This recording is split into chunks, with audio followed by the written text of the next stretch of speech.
সম্মানিত দর্শক, আওয়ামী লীগের সাধারণ সম্পাদক জনাব ওবায়দুল কাদের দীর্ঘদিন ধরে বাংলাদেশে আলোচিত ব্যক্তিত্ব। তার বর্ণিল কথাবার্তা, তার কেতাদুরস্ত পোশাক পরিচ্ছদ, হাতে মূল্যবান আংটি এবং তার চেয়েও মূল্যবান ঘড়ি। কেউ কেউ বলেন কোনো ঘড়ির দাম 50 কোটি টাকা, কেউ কেউ বলেন 50 লক্ষ টাকা। এর কারণ হলো তিনি যে ঘড়িগুলো পরতেন, সেই প্যাটেক ফিলিপ থেকে শুরু করে রোলেক্স কিংবা অন্য দামি যে ব্র্যান্ডগুলো আছে, এই ঘড়িগুলোর মূল্য কম করে হলেও 20 লাখ টাকা, আর সর্বোচ্চ 50 কোটি, 100 কোটি, 500 কোটি টাকা মূল্যেরও কিন্তু ঘড়ি আছে। তো তিনি সেই ঘড়িগুলো পরতেন এবং তার এরকম ঘড়ির সংখ্যা ছিল নাকি কয়েকশো, আল্লাহ ভালো জানেন। তো সেই মানুষটি রাজনীতিতে সজ্জন ছিলেন, ব্যক্তিগতভাবে কারোর সাথে মারামারি কাটাকাটি, তারপরে মামলা মোকদ্দমা হামলা অনেকটা আছে না, যে যেমন সালমান এফ রহমান সাহেব যেটা করতেন, কাউকে টার্গেট করতেন তো তার একেবারে জীবন শেষ। একমাত্র আল্লাহর অশেষ রহমত, তিনি আমাকে কিছু করতে পারেননি। এর কারণ হলো 2014 সন থেকে বা 12 সন থেকে তার সঙ্গে আমার যে বিরোধ। তো জেলে আমি গিয়েছিলাম, এটা তার কারণে নয়, জেলে গিয়েছিলাম আমার কারণে, সেটা ভিন্ন প্রসঙ্গ। কিন্তু কেন জানি তিনি আমার সঙ্গে বিরোধে জড়াননি। জড়ালে কী হতো সেটা পরের ব্যাপার। কিন্তু সালমান এফ রহমান যদি কারো স্ত্রীর দিকে তাকিয়েছেন, কারো সম্পত্তির দিকে তাকিয়েছেন, কারো প্রতিষ্ঠানের দিকে তাকিয়েছেন, কারো জমির দিকে তাকিয়েছেন, কারো ব্যবসা বাণিজ্যের দিকে তাকিয়েছেন, ও দিকে অমনি কিয়ামত হয়ে গিয়েছে। এরকম একটা জাস্ট একটা উদাহরণ দিলাম। এরকম আওয়ামী লীগে হয়তো হাজার হাজার মানুষ সারা বাংলাদেশে ছিল, যাদের টার্গেটই ছিল অন্য মানুষের সম্পদ হরণ, তারপরে অন্য মানুষের সঙ্গে শত্রুতা করা এবং তাদের অপছন্দের মানুষদেরকে একেবারে জাহান্নামে পাঠিয়ে দেওয়া। তো সেই দিক থেকে জনাব ওবায়দুল কাদের অনেকটা অজাত শত্রু প্রকৃতির মানুষ ছিলেন। তিনি দলীয় নেতাকর্মীদেরকে বেশি একটা পাত্তা দিতেন না, আর কাছাকাছি গেলে বড় জোরে একজনকে একটু গালি দিতেন, বকা দিতেন, এই পর্যন্তই ছিল। কিন্তু ওরকম সন্ত্রাসী কর্মকাণ্ডের সঙ্গে তিনি কখনোই জড়িত ছিলেন না। দ্বিতীয়ত, তিনি আপাদমস্তক একজন শিক্ষিত মানুষ, প্রচুর পড়াশোনা করতেন এবং তিনি ভালো ছাত্র, মানে ম্যাট্রিক, ইন্টারমিডিয়েট, অনার্সে খুবই ভালো ছাত্র ছিলেন। বর্ণাঢ্য রাজনৈতিক ক্যারিয়ার, খুব ভালো বক্তব্য দিতেন যৌবনে। তারপর সৌভাগ্যবান, তিনি বসে থেকেছেন বেশিরভাগ সময়টিতে, কিন্তু প্রকৃতি তাকে সুযোগ করে দিয়েছে। সেই সুযোগের বরপুত্র হিসেবে তিনি আওয়ামী লীগের মতো একটা বড় দলে সাধারণ সম্পাদক ছিলেন এবং এই দলের সবচেয়ে গুরুত্বপূর্ণ মন্ত্রিত্বের পদটি দীর্ঘদিন ধরে তিনি তার দখলে রেখেছিলেন, যদিও শেখ হাসিনার সঙ্গে তার ব্যক্তিগত সম্পর্ক কোনো কালেই ভালো ছিল না। এই সৌভাগ্যের যে বরপুত্র মানুষটি, তিনি আওয়ামী লীগের যে বিপদের সময়, সেই বিপদের সময় কিন্তু তিনি সৌভাগ্য দ্বারা তিনি আশীর্বাদ পুষ্ট হয়েছেন। কারণ হলো এই দলের সবচেয়ে প্রভাবশালী লোকজন, যেমন ধরুন শাহজাহান খান সাহেব। শাহজাহান খান কেবলই যে একজন রাজনীতিবিদ তা নন, তিনি এদেশের শ্রমিক আন্দোলনের, পরিবহন শ্রমিক আন্দোলনের প্রবাদ পুরুষ এবং তার নির্বাচনী এলাকায় যথেষ্ট জনপ্রিয়। তিনি এই প্রথম এরকম একটা বিপর্যস্তকর অবস্থার মধ্যে পড়লেন। তিনি পালাননি বা পালাতে পারেননি। এরপরে হাসানুল হক ইনু, রাশেদ খান মেনন, বর্ণাঢ্য রাজনৈতিক ক্যারিয়ারের অধিকারী। তাদের সাহস, তাদের শক্তি, এটি বাংলাদেশে কিংবদন্তি। কেবল শেখ হাসিনার জমানাতে তারা যে কাজগুলো করেছেন, এটা এইটুকু যদি আপনি বাদ দেন, তাহলে বাকি জীবনটাই এদের ঐতিহ্য দিয়ে ভরা, in terms of family background, in terms of education and everything. এরপর যদি আপনি আনিসুল হকের কথা চিন্তা করেন, আনমন্তে আনিসুল হক, সিরাজুল হক সাহেবের ছেলে, বাংলাদেশের সবচেয়ে নামকরা উকিলদের মধ্যে একজন, সর্বকালের 100 বছরের সেরা উকিলদের মধ্যে অন্যতম সেরা উকিল ছিলেন তার বাবা, এবং তিনিও যথেষ্ট নামকরা অ্যাডভোকেট, বিশেষ করে ক্রিমিনাল লতে। আইনমন্ত্রী ছিলেন, পালাতে পারেননি। তারপরে সালমান এফ রহমান। সালমান এফ রহমান সাহেব দেশের শীর্ষ ব্যবসায়ী, শেখ হাসিনার একেবারে রাইট ইন হ্যান্ড ছিলেন। তারপর উনি এরশাদ জামানাতেও ক্ষমতাধর ছিলেন, বিএনপি জামানাতেও তার ক্ষমতা কোনো অংশে কম ছিল না। এরপর পাকিস্তানে তার বাবা কেন্দ্রীয় সরকারের মন্ত্রী ছিলেন, একেবারে সেই প্রথম দিকে ফজলুর রহমান। তো এই মানুষটিও পালাতে পারেননি। তার পালানোর জন্য হেলিকপ্টার ছিল, নিজস্ব হেলিকপ্টার ছিল। তার পালানোর জন্য বাংলাদেশে অনেক তার অনেক এরকম শিল্প কলকারখানা ছিল যেখানে 20,000 লোক চাকরি করে। তো তিনি পালাতে পারেননি। এভাবে আরও বহু লোক যারা ধরা পড়েছেন। তো সেই দিক থেকে ওবায়দুল কাদেরের আসলে ওরকম বাড়ি গাড়ি কয়টা আছে আমি জানি না, কিন্তু আমার জানা মতে ওনার এরকম পালিয়ে থাকার মতো শিল্প কলকারখানা, বন্ধু বান্ধব নাই বললেই চলে। যা আছে আওয়ামী লীগের রাজনৈতিক নেতাকর্মী। তারপর তিনি একটা মধ্যবিত্ত পরিবার থেকে এসেছেন, ফলে গ্লোবালি যে একটা অ্যারিস্টোক্রেসি রয়েছে সেটা তার মধ্যে নেই।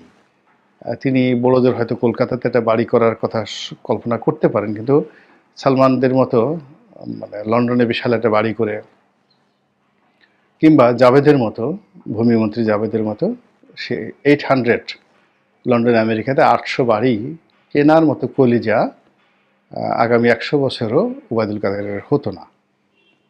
তো সেই ওবায়দুল কাদের সে যে সৌভাগ্যের বরপুত্র, তা প্রমাণ পাওয়া গেল যে তিনি বাংলাদেশে নাকি 3 মাস ছিলেন জামাই আদরে। এখন সবাই কানাঘুষা করছেন, কোথায় ছিলেন, কার বাড়িতে ছিলেন, কার ঘরে ছিলেন, কোন লোকেশনে ছিলেন, কার জিম্মায় ছিলেন, তাকে কারা পেট্রোনাইজ করছে, এবং এগুলো নিয়ে নানা রকম গুজব ছড়িয়ে পড়েছে। এবং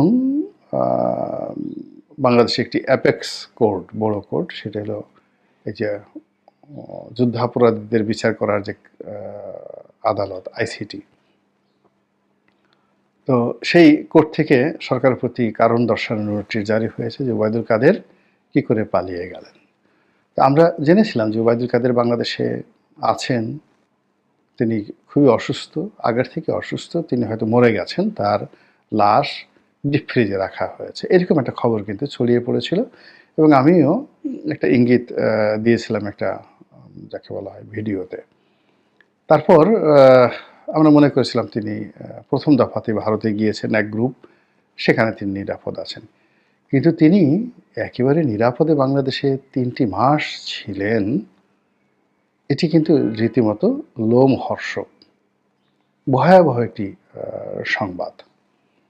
দ্বিতীয়ত হলো আফটার 3 মান্থ, সরকারের যে 100 দিন পূর্ণ হলো বা সরকারের 90 ডেজ পূর্ণ হলো, এই 3 মাস পর তিনি আমাদের চোখে ধুলো দিয়ে, আমাদের সামনে এইভাবে তুড়ি বাজিয়ে, তারপরে ভেংচি কেটে, অনেকে আছে না যে অনেক দেখবেন বুড়ো বুড়ো মানুষও ভেংচি কাটে, এবং অনেক যাকে বলা হয় এটা অসম্ভব ব্যাপার, আপনি উইনস্টন চার্চিলের মতো মানুষ ধরুন ভেংচি কাটলো, জেনারেল আইসেন হাওয়ারের মতো মানুষ ভেংচি কাটলো, আর ডোনাল্ড ট্রাম্প তো কথায় কথায় ভেংচি কাটেন।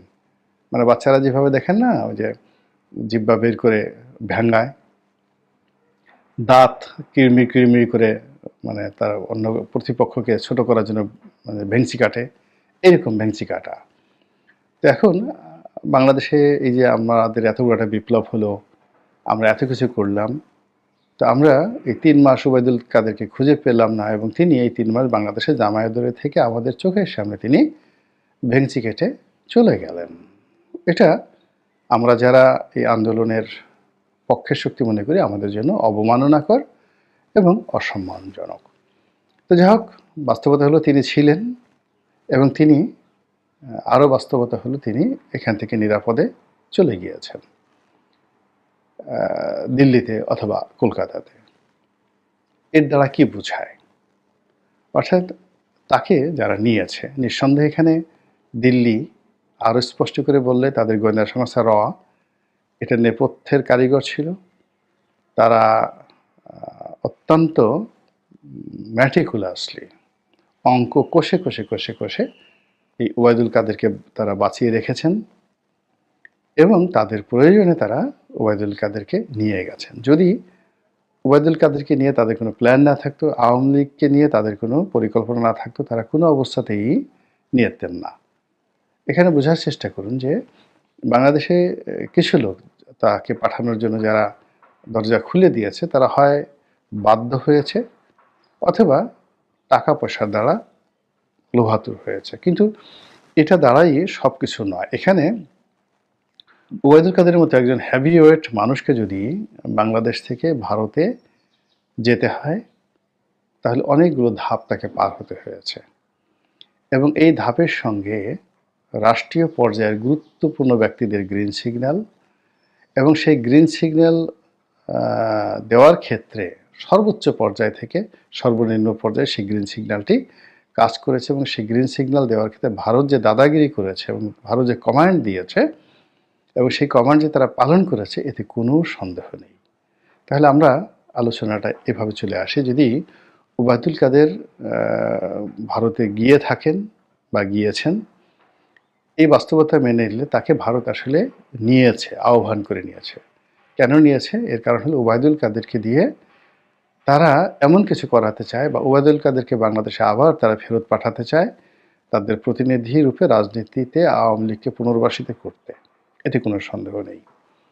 ২ নম্বর হলো যে এখন এই বাংলাদেশে এমন অনেকে আছেন যারা ভারতের কথায় চলছেন, ভারতের এজেন্ট হিসেবে কাজ করছেন, রয়ের এজেন্ট হিসেবে কাজ করছেন এবং এই লোকগুলোর স্পর্ধা, সাহস এতটা বেশি যে তারা ওবায়দুল কাদের সাহেবের মতো মানুষকে লুকিয়ে রাখতে পারেন, আবার সেই তাদের হুকুমদাতা অর্থাৎ রয়ের হুকুমে তারা তাকে জামায় আদর করে মাথায় করে নিজেরা সীমান্ত পর্যন্ত নিয়ে তারা কলকাতাতে, আগরতলাতে বা অন্য কোনো সীমান্তের উপরে তাদেরকে পৌঁছে দিতে পারেন।